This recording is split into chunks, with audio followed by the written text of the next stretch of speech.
So hello everyone, welcome back to the channel. आज की class में हम करेंगे क्वेश्चंस ऑन सॉल्वेंसी रेशियोज।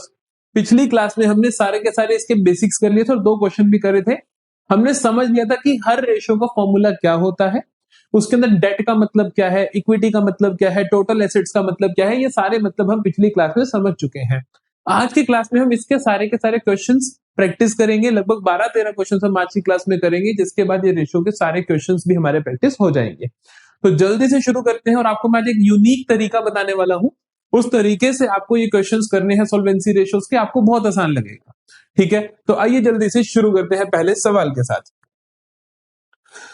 देखो, तो पहला सवाल क्या है मेरा, पहला सवाल क्या है मेरा, तो पहला सवाल ये रहा। कहता है टोटल डेट है 12 लाख, टोटल एसेट्स है 14 लाख, करंट लायबिलिटी है 4 lakh, calculate debt to equity ratio. Question को करने का तरीका, हर क्वेश्चन इसी तरीके से होगा, बहुत ध्यान से देखना। आपको क्या करना है, ये अपने रफ वर्क में ये बना लेना है। जैसे ही सॉल्वेंसी रेशियो का सवाल दिखे, आपको पता होना चाहिए ये करंट एसेट होती है, ये नॉन करंट एसेट होती है, इनका सम होता है टोटल एसेट। पता है हमारे को, हम अपने बैलेंस शीट का परफॉर्मा बनाएंगे। यहाँ पे होता है हमारे पास शेयर होल्डर्स फंड, यहाँ पर होता है करंट लायबिलिटी, यहाँ पर होता है नॉन करंट लायबिलिटी, और इनका सम होता है मेरा total liability. Total liability total asset के हमेशा बराबर होती है, ये बात अपने को पता है। इसमें कोई टाइम नहीं लगेगा, आधा मिनट का काम है। अब आपको जैसे जो भी चीज मिले उसको यहाँ पे पुट कर दो।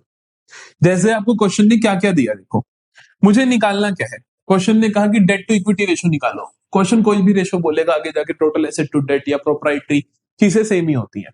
उसने कहा डेट टू इक्विटी रेशियो निकालो, तो मेरे को चाहिए क्या क्या, डेट अपॉन इक्विटी चाहिए, है ना। डेट होता क्या है, डेट ये वाला पार्ट होता है और इक्विटी ये वाला पार्ट होता है, ये बात हमें पता है। अच्छा जी, अब दे क्या क्या रखा वो देखते हैं। पहली चीज क्वेश्चन ने दी मेरे को टोटल डेट। बेटा जी, टोटल डेट का मतलब होता है current liability plus non current liability.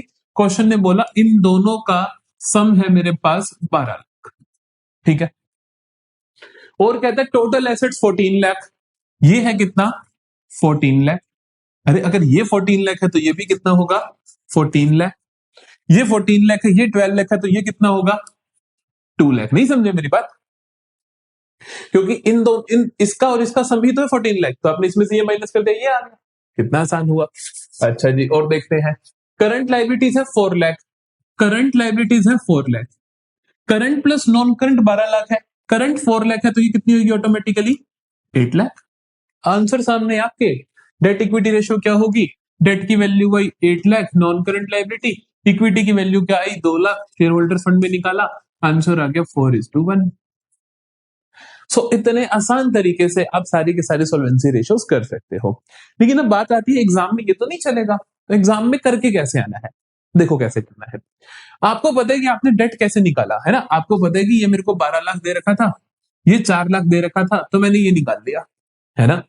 अब आपको इसी को लिखना है। आप ऐसे लिखोगे कि debt is equal to non current liability is equal to, आपने इसमें से ये माइनस किया, क्या किया आपने, basically total debt minus current liability, फिर आप कहोगे कि 12 lakh minus 4 lakh that is 8 lakh.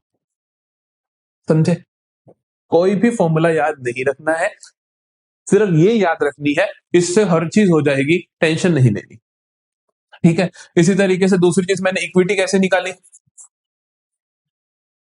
बताओ मैंने इक्विटी कैसे निकाली। मैंने कहा था कि टोटल एसेट के बराबर होती है टोटल लायबिलिटी, टोटल लायबिलिटी में से टोटल डेट माइनस कर दिया तो इक्विटी आ गई। मैं कैसे लिखूंगा, मैं कहूंगा total assets minus total date. Total asset कितनी थी 14 लाख, माइनस टोटल डेट कितना था 12 लाख, 2 लाख। ये फॉर्मूला होता है। अब मेरे को याद नहीं रखना, मैंने फॉर्मूला अपने आप यहां से बना दिए, जो चीजें मेरे को गिवन थी उनका यूज करके मैंने यहां से आंसर लिख दिया। बात समझ आई। इतना आसान तरीका तुम्हें कहीं नहीं मिलने वाला, ये मेरी गारंटी है। चलो अगला सवाल देखो। कहते हैं टोटल एसेट, फिर से वही काम करेंगे हम जल्दी से। हम कहेंगे करंट एसेट, हम कहेंगे नॉन करंट एसेट, हम कहेंगे टोटल एसेट। ठीक है, हम कहेंगे शेयर होल्डर्स फंड, हम कहेंगे करंट लायबिलिटी, हम कहेंगे नॉन करंट लायबिलिटी, हम कहेंगे टोटल लायबिलिटी। ये लिख सकते हो आप। अब देखो टोटल एसेट्स है 28 लाख, टोटल एसेट्स है 28 लाख, टोटल डेट है 24 लाख, तो मतलब इन दोनों का सम है 24 लाख। कैपिटल है 20 लाख। कैपिटल का मतलब होता है, कैपिटल का मतलब होता है कैपिटल इंप्लॉयड। कैपिटल का मतलब क्या होता है? Capital employed. और कैपिटल इंप्लॉयड का फॉर्मूला क्या होता है? Debt plus equity. कि लॉन्ग टर्म लोन कितना है? नॉन करंट लायबिलिटी, या मैं कहूं non current liability plus share holders fund. कि नॉन करंट लायबिलिटी मतलब ये और ये, इन दोनों का सम मेरे को कितना दे रखा है? मेरे को दे रखा है 20 लाख। ठीक है, क्लियर है कहानी? चलो जी, अब हम देखते हैं कि हमें चाहिए क्या। हमें चाहिए डेट इक्विटी रेशो। तो मुझे चाहिए डेट अपॉन इक्विटी।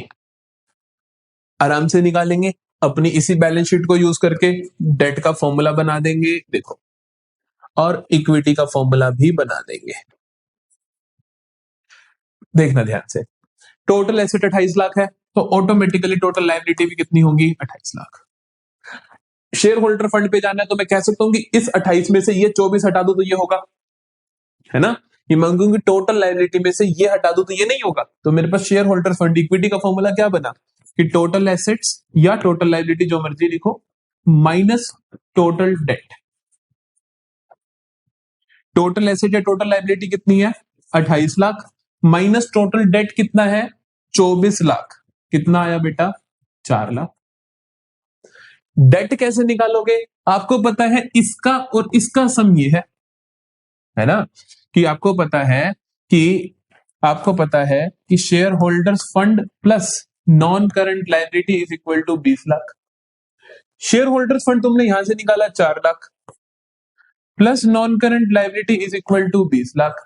तो नॉन करंट लायबिलिटी कितना आया? 20 माइनस 4, दैट इज 16 लाख। हाई बात समझ?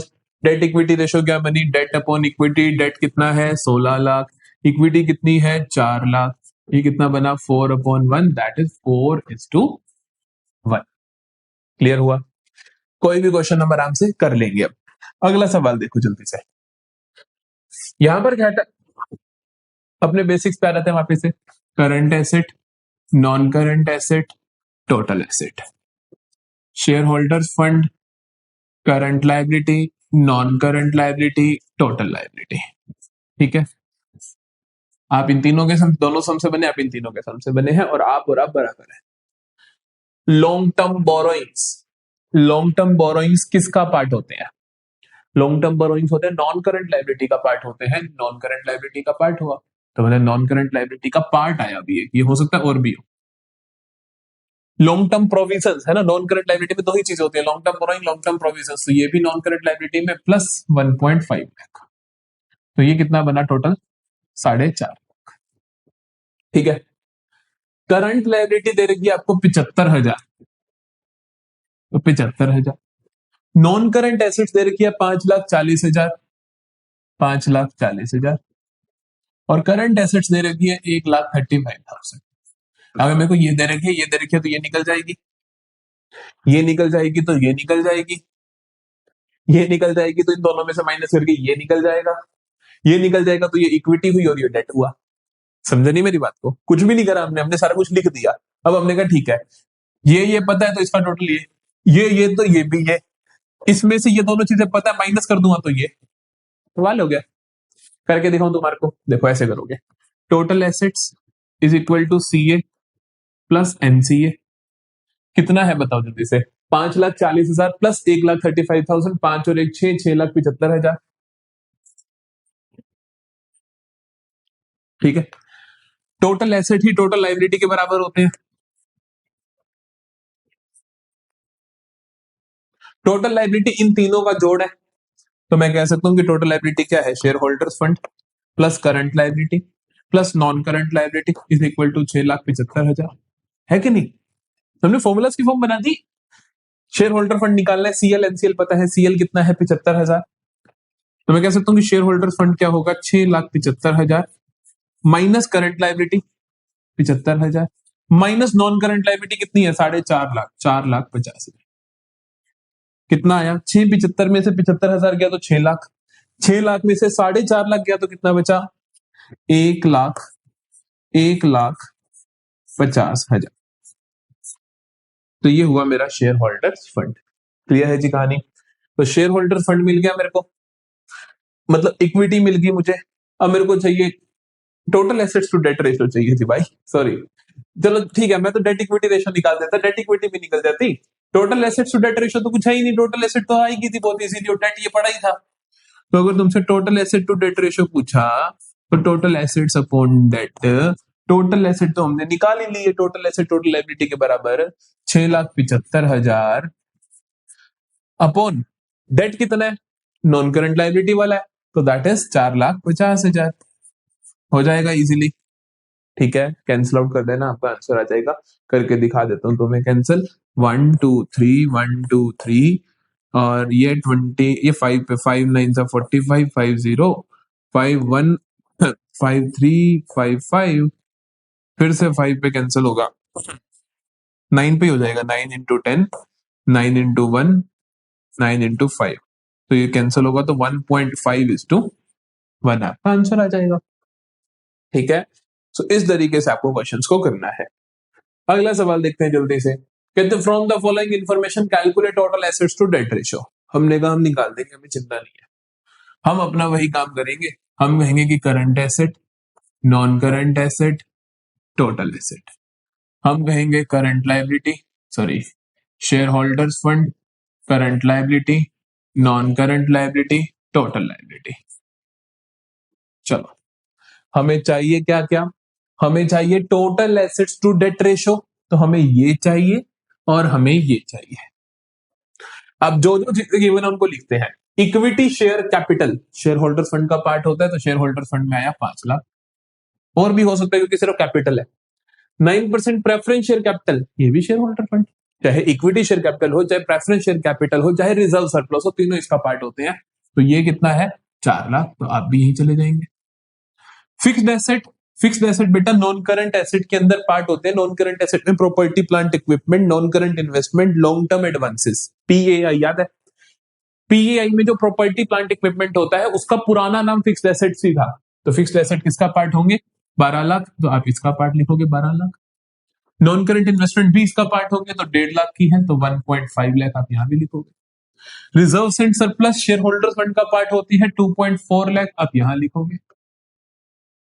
Current assets as it is 1.9 lakh की 1.9 लाख लिखोगे। करंट लायबिलिटीज 1 लाख की 1 लाख। अब आप समझ रहे हो सब कुछ कैसे बनेगा। टोटल एसेट इन दोनों के जोड़ से आ जाएगा क्योंकि ये दोनों पता है। टोटल लायबिलिटी आ जाएगा, टोटल लायबिलिटी में से ये और ये माइनस कर दोगे तो ये आ जाएगा। ठीक है, करके देखें। हम कहते हैं टोटल एसेट्स कितनी होगी। सर टोटल एसेट्स होती है current asset plus non current assets. Current assets है 1.9 लाख की, नॉन करंट एसेट्स है 12 लाख और 1.5 लाख 13.5 लाख की। आपको एल नहीं लिखना, आपको पूरा लिखना है। तो 13 और ये हो गया 15.4 लाख, या मैं कहूं 15,40,000। क्लियर है, टोटल एसेट समझ आई। टोटल एसेट ये है तो टोटल लायबिलिटी भी ये है, तो टोटल लायबिलिटी भी कितनी है, 15,40,000। टोटल लायबिलिटी होती किसके बराबर है, इन तीनों के जोड़ के बराबर। मतलब मैं कह सकता हूं कि share holders fund plus current liability plus non current liability is equal to total liability. Share holders fund कितना है, 5 4 9 और 2 11.4, मतलब 11,40,000 प्लस करंट लायबिलिटी कितनी है, 1 लाख। नॉन करंट लायबिलिटी ही निकालनी है और ये कितनी है, 15,40,000। तो हम कह सकते हैं कि नॉन करंट लायबिलिटी कितनी आएगी, 15,40,000 में से 11,40 माइनस कर दो, या टोटल 12,40 माइनस कर दो, तो 15,40,000 में से 11 और 1 12 लाख 40,000 माइनस कर दो, कितना आया बेटा, 3 लाख। तो नॉन करंट लायबिलिटी कितनी हुई, 3 लाख की।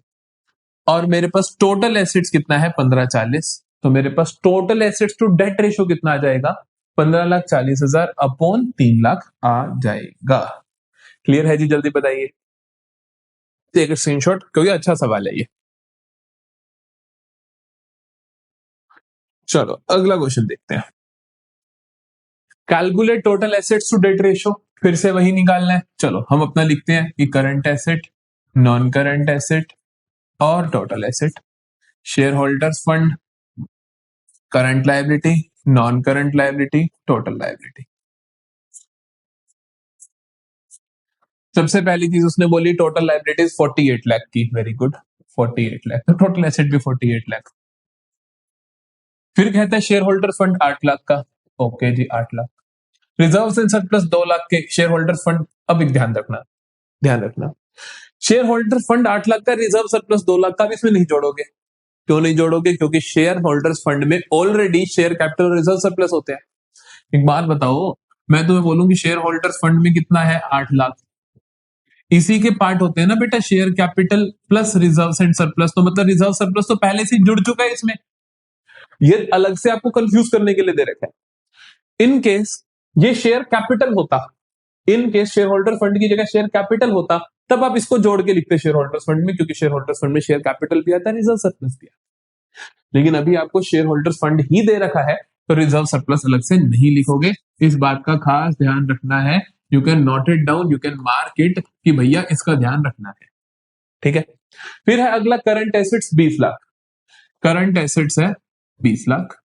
वर्किंग कैपिटल दे रखी है 4 लाख, तो वर्किंग कैपिटल का तो कुछ फॉर्मूला होता था, है ना, तो उसका कुछ यूज हो सकता है। देखिए वर्किंग कैपिटल होता है current asset minus current liability. Working capital दे रखा है 4 लाख, करंट एसेट्स है तुम्हारे पास 20 लाख माइनस करंट लायबिलिटी, तो करंट लायबिलिटी कितनी होगी, 20 lakh minus 4 lakh, that is 16 lakh. तो करंट लायबिलिटी निकल गई मेरी वर्किंग कैपिटल के फॉर्मूला से, तो हम इसको अपने यहाँ पे सब्स्टिट्यूट करके देख सकते हैं कि ये 16 लाख है, ठीक है।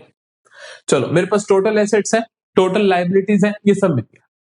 टोटल एसेट से मैं नॉन करंट एसेट भी निकाल लूंगा, है ना, 48 में से 20 माइनस करके 28 लाख आ जाएगी।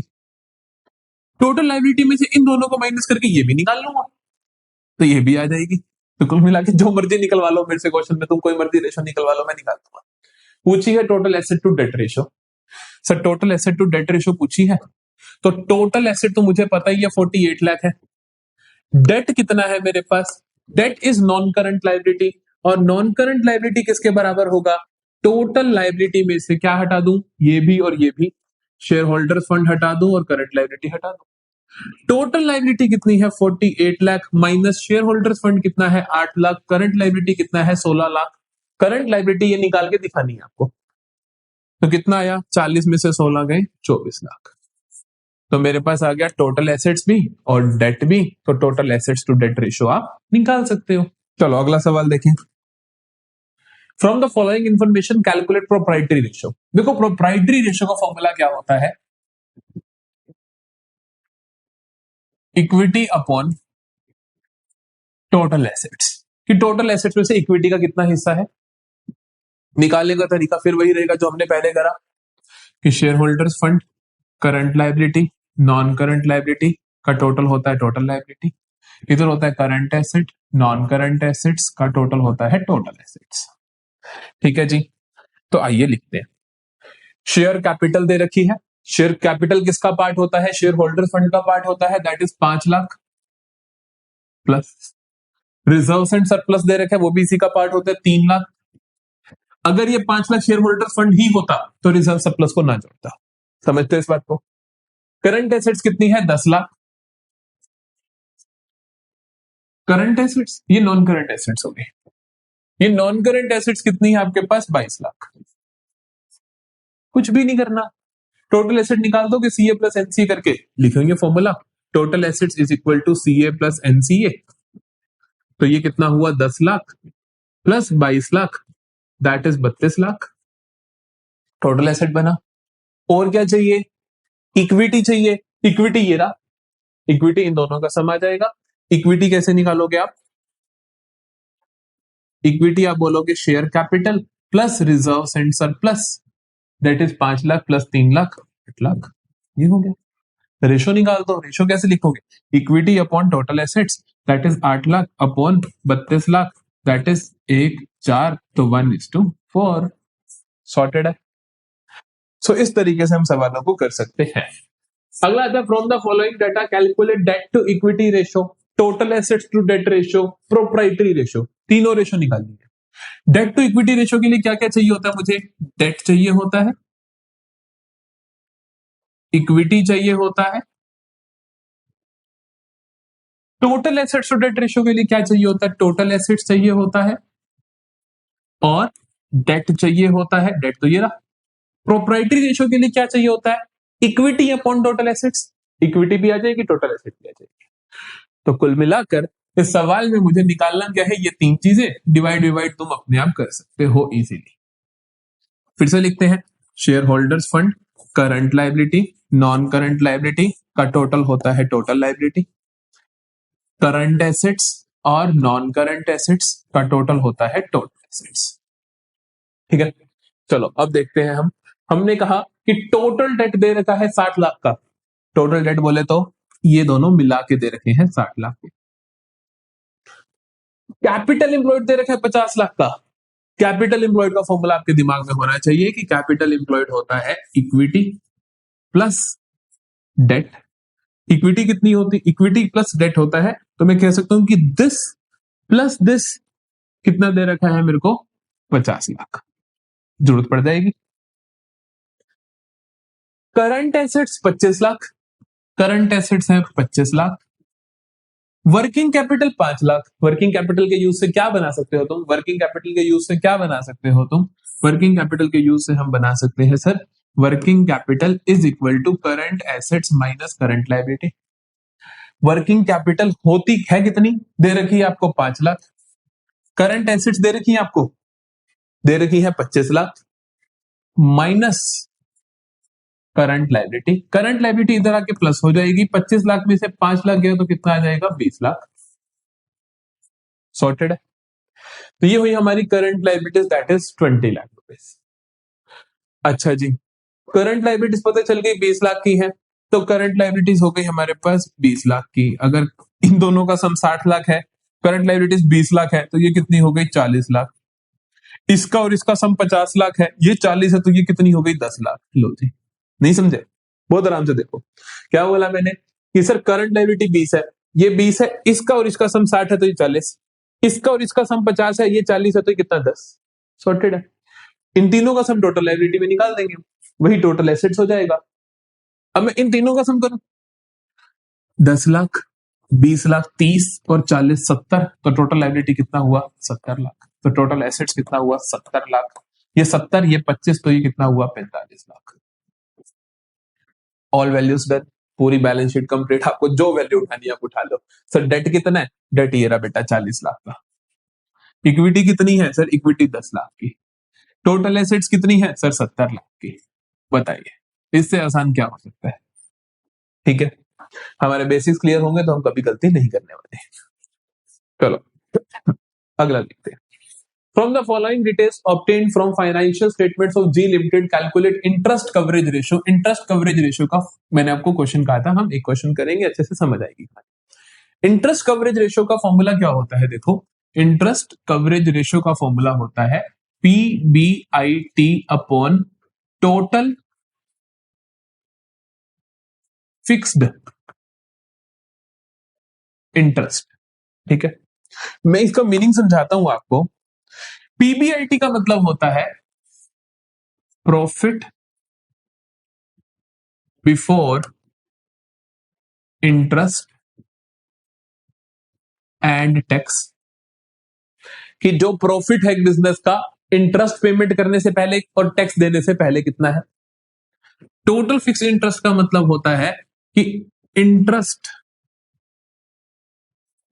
पेबल कितना है, payable in the sense, payable भी मत बोलो आप, इसको बोलो अब नेट फिक्स्ड इंटरेस्ट को नेट फिक्स्ड इंटरेस्ट भी बोलेंगे। तो इंटरेस्ट टू बी पेड, कि कितना आपको पे करना है हर साल, आपको फिक्स्ड इंटरेस्ट कितना देना है लॉन्ग टर्म बोरोइंग्स पे। Profit before interest and tax कैसे निकलता है, देखो प्रॉफिट आफ्टर टैक्स अगर आपको दे रखा है तो उसमें आप जोड़ दोगे टैक्स, तो आपके पास आ जाएगा प्रॉफिट बिफोर टैक्स, कि टैक्स से पहले कितना प्रॉफिट था, उसमें आप जोड़ दोगे इंटरेस्ट पेमेंट्स, तो आपके पास आ जाएगा profit before interest and tax. यही मेरे को चाहिए।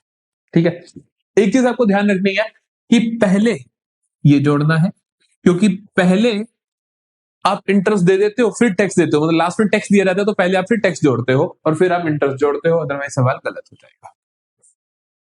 ठीक है, तो हम क्या करेंगे, प्रॉफिट में पहले टैक्स जोड़ेंगे। टैक्स का जनरली रेट दिया हो तो थोड़ा हमें ध्यान रखना पड़ता है, क्वेश्चन करके समझ आएगा। कहते हैं नेट प्रॉफिट आफ्टर टैक्स दे रखा है आपको, तो मतलब आपको दे रखा है प्रॉफिट आफ्टर टैक्स 1,20,000 का। 12% लॉन्ग टर्म डेट देख लेंगे, इसका क्या जरूरत है। टैक्स रेट दे रखा है, पहले हम प्रॉफिट बिफोर टैक्स पे तो पहुंचे। टैक्स रेट दे रखा है आपको 40%। ठीक है, प्रॉफिट बिफोर टैक्स कैसे निकलेगा? प्रॉफिट बिफोर टैक्स निकलेगा सर, प्रॉफिट आफ्टर टैक्स में क्या जोड़ दो, टैक्स जोड़ दो। टैक्स है कितना, 40%। एक बात बताओ, टैक्स लगता किस इनकम पे है? जो तुम्हें प्रॉफिट हुआ। देखो होता क्या है, सिनेरियो देखो, ध्यान से समझना। सिनेरियो क्या होता है, सिनेरियो ये होता है कि मान लो मेरा प्रॉफिट हुआ 1,00,000 का और टैक्स का रेट है 20%, तो ये 20% लगेगा, है ना, 20,000 लगेगा, फिर बच जाएगा मेरे पास 80,000। ये क्या है, प्रॉफिट आफ्टर टैक्स, नहीं समझे? ये क्या है, प्रॉफिट बिफोर टैक्स। तो ये जो टैक्स का रेट लगा 20%, किस पे लगाया मैंने 20%? 80,000 का 20% था या 1,00,000 का 20% था? 1,00,000 का 20% था। प्रॉफिट बिफोर टैक्स का 20% था। तो हम क्या करते हैं, हम कहते हैं कि let profit before tax is equal to X. Profit before tax को मैंने मान लिया एक्स। अगर प्रॉफिट बिफोर टैक्स एक्स है तो कितना हुआ, प्रॉफिट आफ्टर टैक्स गिवन है,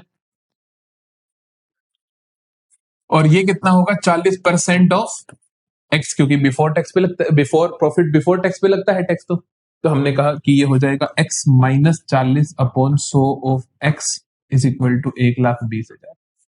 आराम से समझो, 100 एलसीएम आएगा, 100 इंटू एक्स हो जाएगा 100x minus 40x is equal to 1,20,000। तो ये क्या बनेगा, 100 minus 40, 60x/100, 60x/100 is equal to 1,20,000।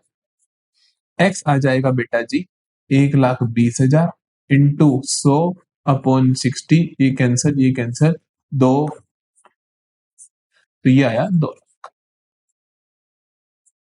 ठीक है, तो मेरे पास प्रॉफिट बिफोर टैक्स कितना आ गया, 2,00,000 रुपए। सिर्फ इतने से काम नहीं चलेगा, प्रॉफिट बिफोर टैक्स आया है, अब मुझे निकालना है प्रॉफिट बिफोर टैक्स में इंटरेस्ट जोड़ दूंगा तो क्या आ जाएगा, profit before interest and tax.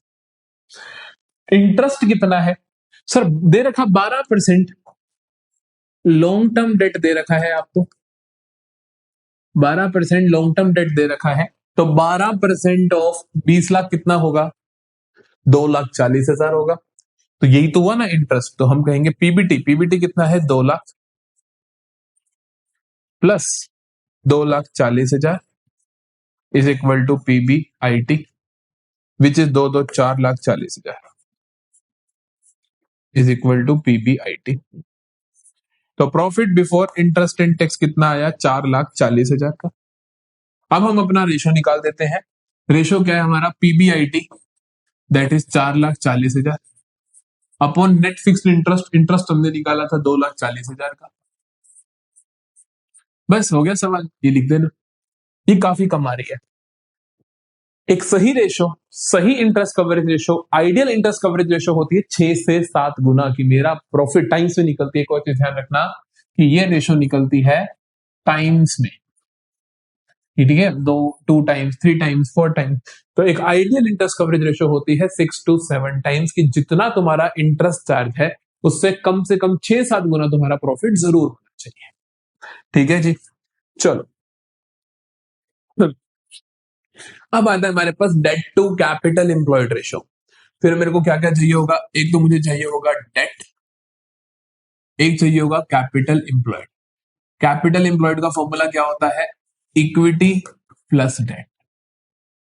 इसमें वैसे 3 चीजें माइनस करनी होती हैं, एक गुडविल, एक डेफर्ड रेवेन्यू एक्सपेंडिचर, और एक माइनस करनी होती है आपको investments, trade non trade investments या फिर सिर्फ इन्वेस्टमेंट लिखा है। लेकिन ये तीनों ही आपको कंपनी अकाउंट्स के रेशियो एनालिसिस में नहीं देखने को मिलती है, इसीलिए हम फॉर्मूला रखते हैं इक्विटी प्लस डेट। समझे? अच्छा, तो मुझे चाहिए क्या बेसिकली, एक तो डेट चाहिए और कैपिटल एम्प्लॉयड का फॉर्मूला होता है इक्विटी प्लस डेट। तो मेरे को इक्विटी और डेट चाहिए, डेट मेरा यहीं से निकल जाएगा, तो इक्विटी और चाहिए। तो बेसिकली सवाल में मुझे चाहिए क्या, एक तो इक्विटी की इंफॉर्मेशन एंड एक डेट की इंफॉर्मेशन। अगर ये दोनों इंफॉर्मेशन मिल गई तो इनको जोड़ के कैपिटल एम्प्लॉयड बनेगा और डेट तो अलग से मिल ही जाएगा, तो आंसर आ जाएगा। इतना सा काम है। चलो देखते हैं फिर से। Share holders fund, current liability, non current liability, total liability, current asset, non current assets, total assets. ठीक है। शेयर होल्डर्स फंड कितना दे रखा है आपको बेटा? शेयर होल्डर्स फंड दे रखा है आपको 12 लाख का। लॉन्ग टर्म बोरोइंग्स इसका पार्ट होते हैं नॉन करंट लायबिलिटी के, तो लॉन्ग टर्म बोरोइंग्स कितना है नॉन करंट लायबिलिटी का पार्ट? 6 लाख। करंट लायबिलिटीज कितना है? 2 लाख। नॉन करंट एसेट्स कितना है? 14 लाख। करंट एसेट्स कितना है? 6 लाख। क्या निकालना है? निकालना क्या है? इक्विटी। अरे इक्विटी तो दे रखी है, ये रही। और लॉन्ग टर्म डेट ये भी दे रखा है। निकालना तो कुछ हुआ ही नहीं। फिर चेक कर लो, टोटल टोटल से 14 और 6 20, 12 14 और 6 20। ठीक है, कुछ भी नहीं काम करना, सब कुछ दे रखा है। चलो देखें इक्विटी दी क्वेश्चन। इक्विटी की क्या जरूरत है? कैपिटल एम्प्लॉयड निकालने के लिए क्या चाहिए? Equity plus debt. इक्विटी कितनी है सवाल में? शेयर होल्डर्स फंड के नाम से चीज दे रखी है आपको 12 लाख, तो 12 लाख प्लस डेट के लिए नॉन करंट लायबिलिटी दे रखी है 6 लाख, तो कितना हुआ? 18 लाख। कैपिटल एम्प्लॉयड हो जाएगा। डेट कितना है मेरे पास? 6 लाख। कोई दिक्कत नहीं। तो हम बोलेंगे debt to capital employed ratio कितनी होगी? डेट टू कैपिटल एम्प्लॉयड कितनी होगी? तो 1:3। सॉर्टेड है कहानी। That's it. चलो अगला सवाल देखते हैं। फिर से debt to capital employed ratio निकालनी है, लेकिन थोड़ा प्यारा क्वेश्चन है, थोड़ा सा डिफरेंट क्वेश्चन है। देखो debt to capital employed ratio निकालने के लिए मुझे चाहिए क्या होता है? एक डेट चाहिए होता है, एक इक्विटी चाहिए होती है। ये बात तो हम समझ चुके हैं ऑलरेडी। अब मुझे इस क्वेश्चन में देखो क्या क्या चीजें दे रखी हैं। उससे पहले मेरा बेसिक काम share holders fund, current liability, non current liability, total liability, current assets, non current assets, total assets. ठीक है। डेट टू इक्विटी रेशियो दे रखी है 1.5:1। तो क्वेश्चन ने मेरे को बता रखा है डेट अपॉन इक्विटी बराबर है 1.5/1 के, जिसका मतलब ये हुआ कि डेट बराबर है 1.5 इंटू इक्विटी के, है ना। इक्विटी उधर जाके मल्टीप्लाई हो जाएगा। चलो देखते हैं चीजें क्या है। 12% डिवेंचर किसका पार्ट होता है बेटा? नॉन करंट लायबिलिटी का। तो 12% debenture 12 lakh. Long term provision भी यही आ जाएगा, long term borrowing, long term provision दोनों चीजें होंगी 3 लाख। तो टोटल हुआ ये 15 लाख। रिजर्व एंड सरप्लस आपको रिजर्व एंड सरप्लस आपको दे रखा है 2,50,000। इसकी कोई एक आइटम दे रखी है 2.5 लाख। रिजर्व एंड सरप्लस देख लेंगे जरूरत है कि नहीं। डेट आपको दे रखा है 15 लाख, तो आप इक्विटी निकाल लोगे। डेट अगर 15 लाख है अपॉन 1.5 करोगे तो इक्विटी आ जाएगी। 15 लाख पे 1.5 से अपॉन कैसे करोगे? ये हटा दो, ये जीरो लगा दो, इंटू 10 कर दो एक तरीके से। 15 इंटू 1, तो 1 लाख इंटू 10 कितना हुआ? 10 लाख इक्विटी। तो टोटल शेयर होल्डर्स फंड पता चल गया। रिजर्व सरप्लस अलग से जानने की कोई जरूरत नहीं है। तो टोटल शेयर होल्डर्स फंड कितने हैं मेरे पास? 10 लाख है। अब रेशो निकल जाएगी। कैसे निकल जाएगी? Debt to capital employed ratio है। सर डेट का मतलब तो पता चल ही गया, डेट कितना है? 15 लाख। कैपिटल एम्प्लॉयड कितनी है? डेट प्लस इक्विटी कितनी है? 10 लाख की। तो कितना हुआ? 25 लाख का। डेट पता है, कैपिटल एम्प्लॉयड पता है, आंसर आ जाएगा। समझे मेरी बात को? चलो जी, यहां पर हम आते हैं एंड ऑफ द लेक्चर पे। आज हमने बहुत सारे क्वेश्चंस करे और एक बहुत यूनिक अप्रोच से करे। ये अप्रोच मुझे भी अभी मतलब इसी साल मैंने शुरू करी है ये पढ़ानी, तो विद द एक्सपीरियंस समझ आए कि इस तरीके से हम कर सकते हैं। ये बहुत आसान तरीका है, तो अच्छे से इसको कवर कर ले।